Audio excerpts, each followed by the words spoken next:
à tous, on se retrouve aujourd'hui, mardi 5 mai 2020. Alors en version rapide, cette date, on l'a dit comme ça, on est aujourd'hui le 5.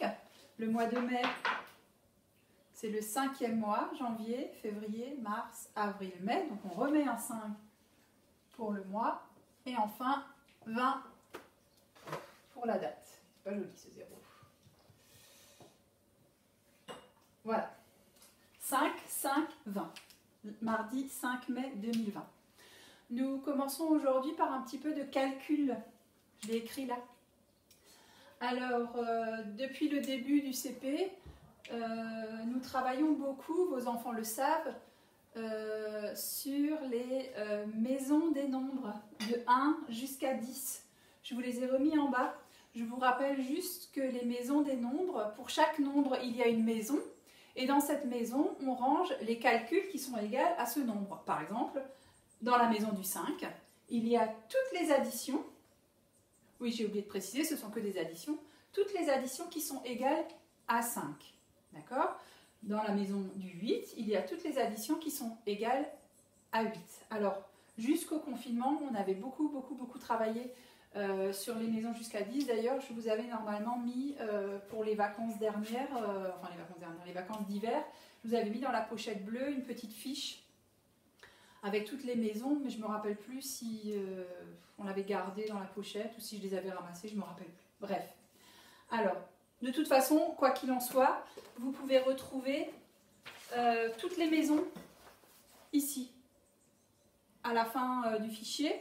Je vous les avais aussi transférées la dernière fois dans un des mails de la semaine dernière. Voilà. Aujourd'hui, on va travailler sur les maisons du 11 et 12. Il y a à ce propos les deux pages 76 et 77 qui traitent de ces deux maisons-là. Alors, pour que vous puissiez faire le travail chez vous, je vais vous montrer un petit peu comment on l'a construit cette maison des nombres, la maison du 11. Alors, il y a des enfants qui s'en rappellent encore, mais je préfère quand même vous le rappeler. Alors, il y a deux possibilités pour construire cette maison du 11. La première, c'est que vous savez, les enfants savent par cœur déjà, trouvent pas mal de calculs par cœur. D'accord ? Et la deuxième solution, c'est de manipuler, de prendre du matériel pour pouvoir faire cette maison du 11. Alors c'est très simple. J'ai pris deux pots, deux gobelets, qui correspondent à la première partie du calcul et la deuxième, quelque chose plus quelque chose. Et j'ai pris 11 crayons. Alors vous pouvez le faire avec deux boîtes et des jetons, deux boîtes et des boutons, enfin il faut deux contenants et 11 objets. D'accord ? Alors, pour faire la maison du 11, c'est assez simple.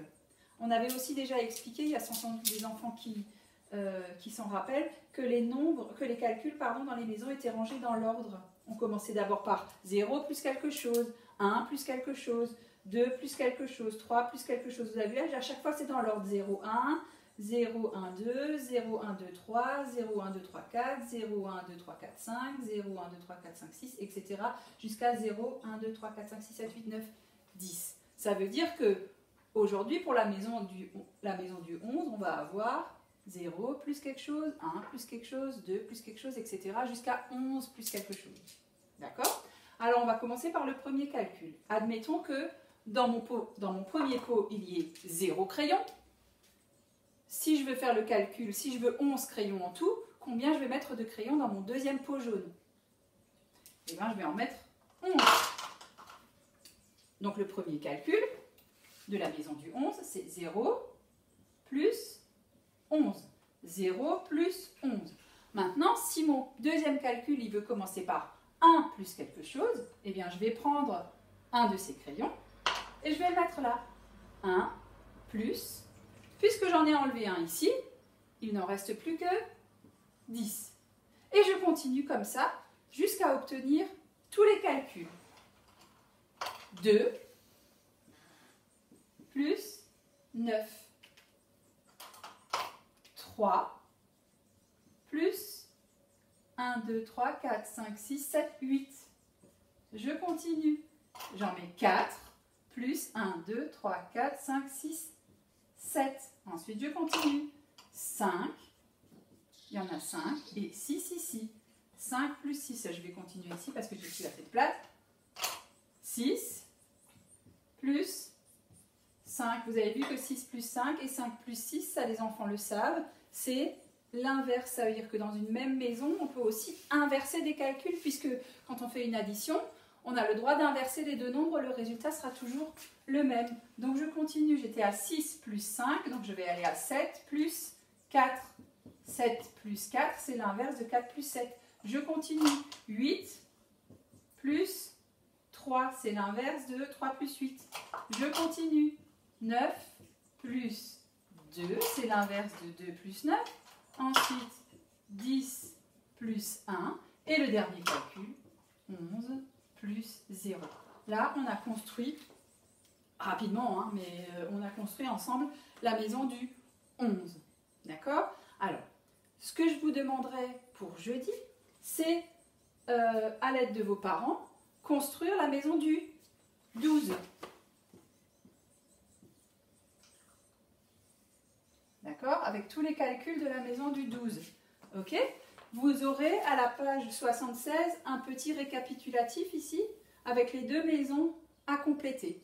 Et ensuite, pour jeudi, vous pourrez faire les exercices des deux pages. Ok? Elles tournent tout autour de la maison du 11 et du 12. Ok. Voilà pour le calcul. On va passer tout de suite à la lecture.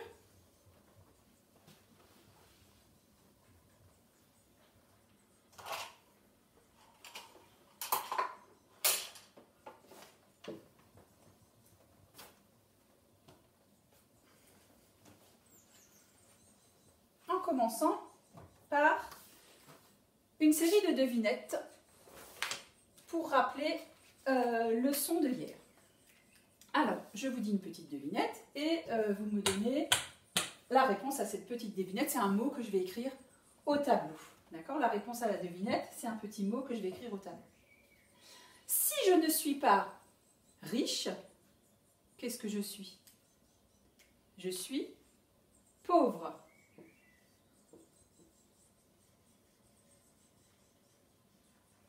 Si je ne suis pas riche, je suis pauvre. Voilà le premier mot à deviner.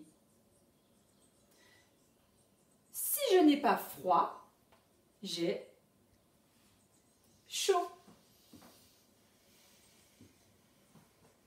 Si je n'ai pas froid, j'ai chaud.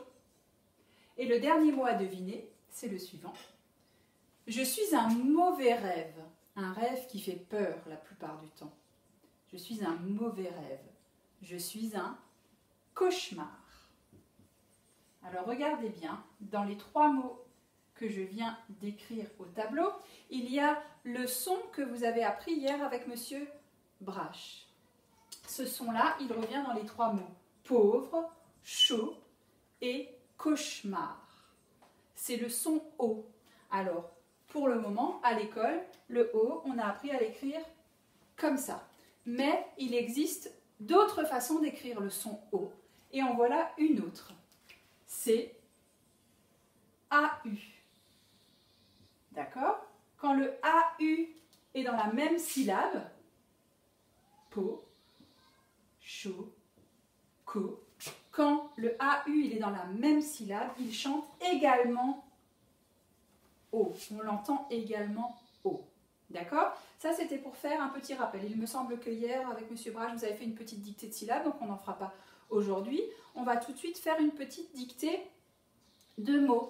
Alors, je vous laisse écrire la date dans votre cahier ou sur votre feuille, et je vous laisse également écrire le titre dictée de mots. Je vais l'écrire au tableau. Comme d'habitude, vous pouvez mettre sur pause le temps d'écrire la date et le titre. Dictée, alors mardi 5 mai 2020. Dictée, je vais juste chercher de quoi essuyer le tableau, il est tout mouillé. Voilà.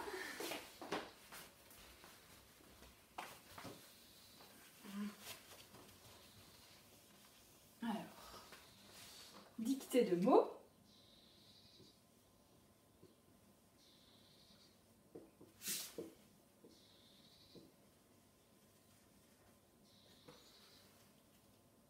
Qu'on peut souligner.